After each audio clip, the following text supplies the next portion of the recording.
बढ़ते हैं। भारत सरकार उत्तराखंड में साहसिक खेलों को बढ़ावा देने के लिए नीतियां बनाने में जुटी है, लेकिन हाईकोर्ट के फैसले ने सरकार की नींद उड़ा दी है। हजारों लोगों के सामने रोजी रोटी का संकट पैदा हो गया है। उत्तराखंड आने वाले पर्यटक भी इस आदेश के बाद मायूस हैं। देवभूमि आने वाले हजारों पर्यटक पैराग्लाइडिंग और वाटर स्पोर्ट्स का लुत्फ उठाने के लिए नैनीताल, टिहरी और ऋषिकेश जैसी जगहों पर पहुंचते हैं, लेकिन अब उन्हें यहां से खाली हाथ लौटना पड़ रहा है।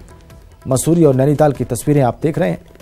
वहां पर पर्यटक पैराग्लाइडिंग करते नजर आ रहे हैं, लेकिन अब ये सब बंद हो गया है। प्रदेश में पर्यटक इसी कारण बहुत मायूस हैं, वापस लौट रहे हैं।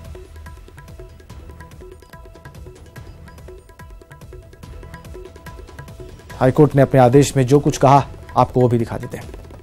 ये रहा कोर्ट का आदेश। नदी किनारे उचित शुल्क के बिना सरकार लाइसेंस जारी नहीं कर सकती। खेल एक्टिविटीज के नाम पर अय्याशी करने की स्वीकृति सही नहीं है।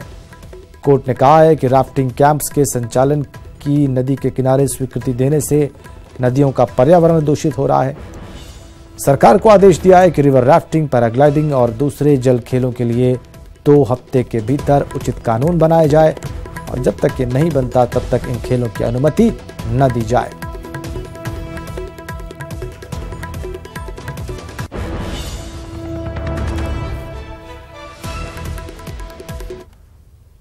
वहीं उत्तराखंड की बीजेपी सरकार आजकल उलझन में है। तो सरकार की उलझन क्या है, ये हम आपको इस रिपोर्ट में दिखाते हैं। देहरादून का मास्टर प्लान निरस्त, नेशनल लॉ यूनिवर्सिटी बनाने के निर्देश, नशे के खिलाफ टास्क फोर्स बनाने के आदेश, वाटर स्पोर्ट्स पैराग्लाइडिंग पर रोक, निर्माणाधीन जल विद्युत परियोजनाओं पर रोक।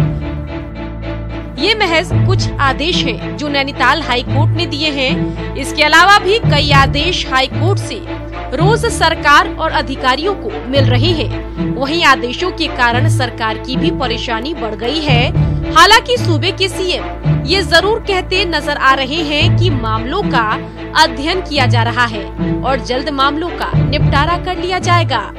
देखिए, हाई कोर्ट ने जो भी रोक लगाई है उसका अध्ययन किया जाएगा, लेकिन मैं अपने उन व्यवसायियों को जो पर्यटन के क्षेत्र में काम कर रहे हैं, साहसिक पर्यटन के क्षेत्र में काम कर रहे हैं, उनको ये विश्वास दिलाता हूं कि राज्य सरकार इसके लिए निश्चित रूप से विचार करेगी और उनका अनहित नहीं होने देगी। आजकल हमको हर रोज कोर्ट के आदेश प्राप्त हो रहे हैं और उनका हम अध्ययन कर रहे हैं। ऐसा नहीं है कि ये पहली बार हुआ है कि हाईकोर्ट सरकार को ऐसे आदेश दे रही है।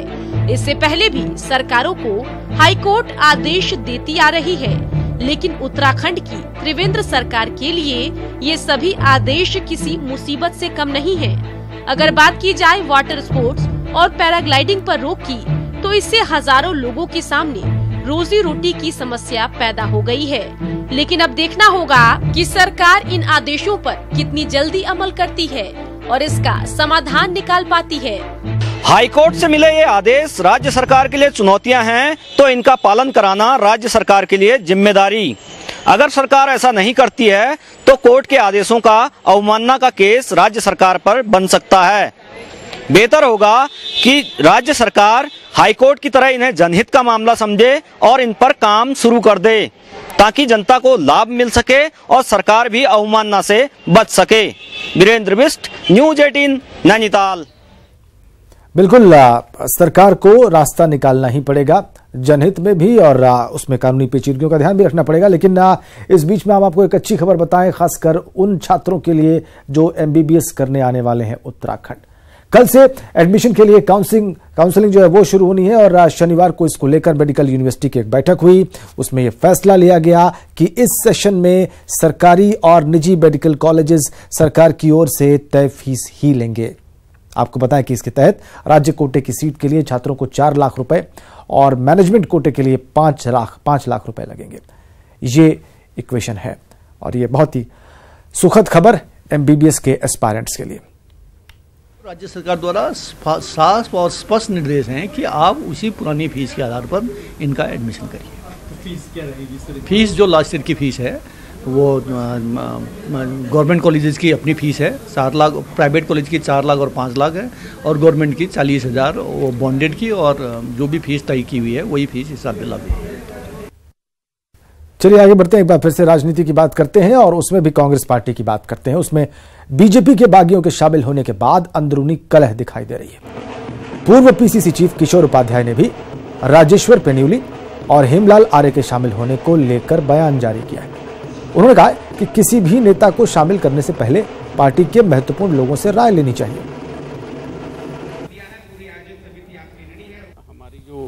हमारी जो परिवार है, प्रदेश कांग्रेस कमेटी या जिला कांग्रेस कमेटी, और विशेषतः मेरे ख्याल से इसमें संगठन तब चलता है जब हम जो नींव के पत्थर हैं, जैसे हमारी ब्लॉक कांग्रेस कमेटी, हमारी अगर विधानसभा के जो लोग हैं या हमारे जिला कांग्रेस कमेटी के जो लोग हैं, प्रदेश कांग्रेस कमेटी के जो लोग हैं, अगर उनसे हम थोड़ा सा राय मशविरा करने में क्या जाता है, अपनी मन की करिए, लेकिन कम से कम राय मशविरा जरूर करिए। आगे बढ़ते हैं, खबर दुर्घटना की है। खबर रामनगर से है। वहां के कालाढूंगी में नैनीताल मोटर मार्ग में प्रिया बैंड के पास सड़क हादसा हो गया। टेम्पो ट्रेवल 25 फीट खाई में गिर गया। 17 लोग इसमें जख्मी हो गए। 25 फीट गहरी खाई में गिरने की वजह से सभी घायलों को कालाढूंगी सामुदायिक स्वास्थ्य केंद्र में भर्ती करा दिया गया है और वहां पर उनका इलाज चल रहा है। सभी घायल उत्तर प्रदेश के बहराइच के रहने वाले हैं जो नैनीताल घूमने आए हुए थे। देखिए आप एक्सीडेंट के बाद की तस्वीर। टेम्पो ट्रेवल 25 फीट गहरी खाई में गिरा। बड़ा हादसा।